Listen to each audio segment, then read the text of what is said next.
in order to find out the capacitance that is associated with the transmission line, we need to know the potential that is associated with it. Okay, so we will find the electric field and potential of a long straight conductor.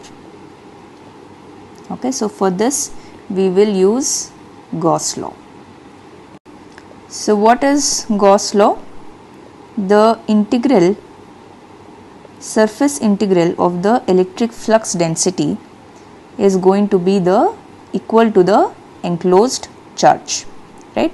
So whatever surface that we take, about which we integrate, that is called as the Gaussian surface. So now we will consider a long straight current carrying conductor, which in our case is a transmission line, right?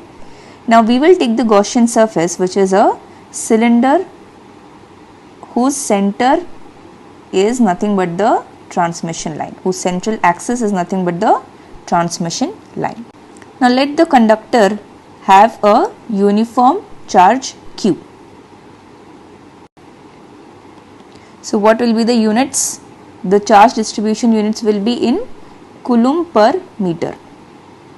So if this length you are taking as L, the length of this Gaussian cylinder you are taking as L, and this radius, let us say this is some value x, then what will be the enclosed charge? The enclosed charge is going to be Q into L. Now the LH is, if you see, the electric flux density.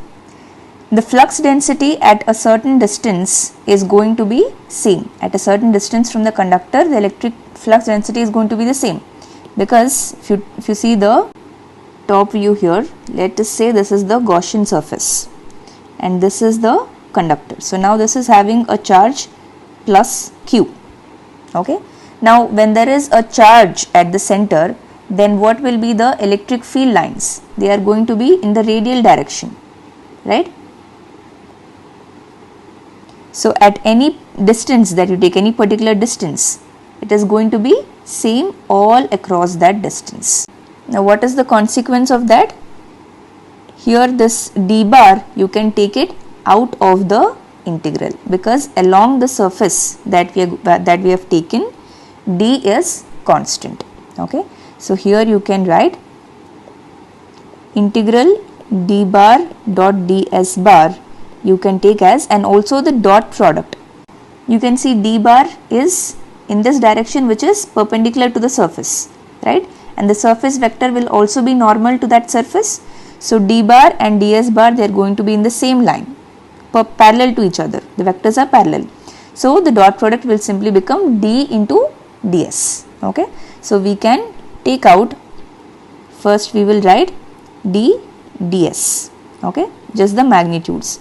So you can take out d and then the integral, surface integral of the closed Gaussian surface.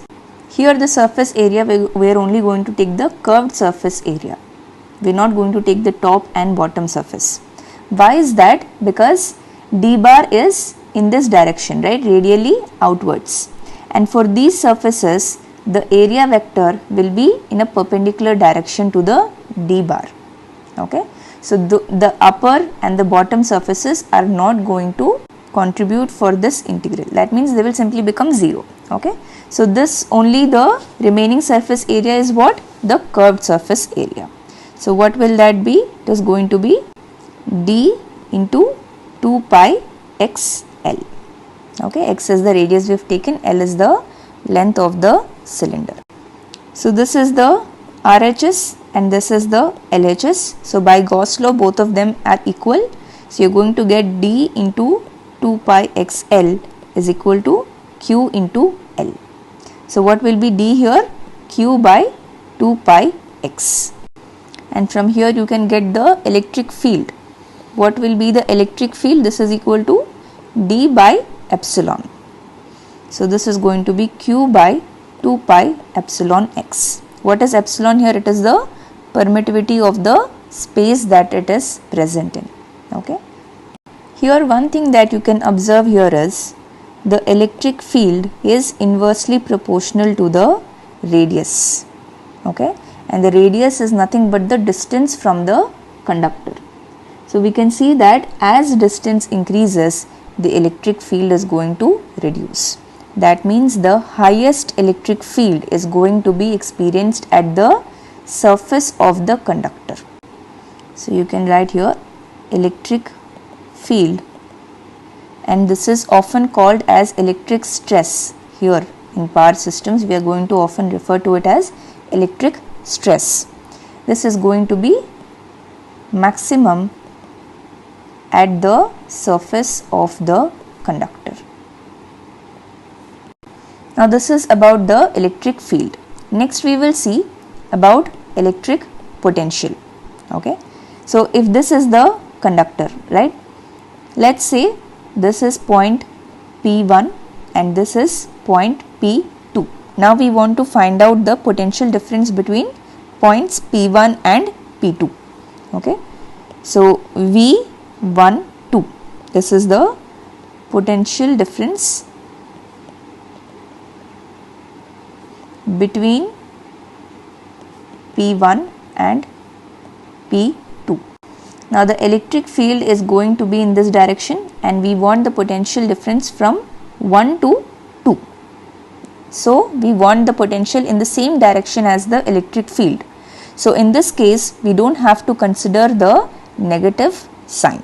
Okay, so please remember that, don't get confused. So V12 you can write as integral 1 to 2 E dx. Okay, because the direction in which we are going is the distance we are taking as x. Okay, now if we are taking the integration, the potential difference from 2 to 1, right, if we want V21, then you can include the negative sign, then V21 is equal to minus integral 2 to 1 E dx, because in this case you are going in a direction, E bar is in this direction, from 2 to 1 if you are taking the potential, 2 to 1 is in the opposite direction, so that case you will take the negative sign. Okay, otherwise you don't have to take the negative sign, just be careful of this negative and positive sign. So this is one thing. Here rather than 1 and 2 you can write P1 and P2, right. So what is the distance of P1 from the conductor? It is going to be, we will take it as D1 here, and this distance we will take as D2. Okay, so we have here integral D1 to D2, and E we have just found out, what is it, Q by 2 pi epsilon x. So you will substitute that here, Q by 2 pi epsilon x dx. So Q by 2 pi epsilon ln d2 by d1. If you do the integration, this is what you are going to get. So this will be in volts.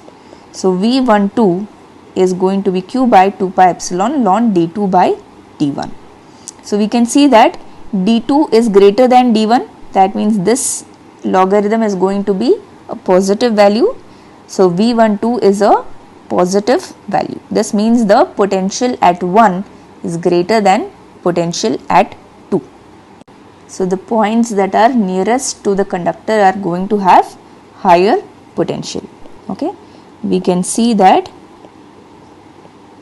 V12 is greater than 0, meaning potential at P1 is greater than potential at P2. Okay, so that means the potential is going to decrease as we move away from the conductor. Okay, so this is the electric field and potential of a long current carrying conductor, long straight current carrying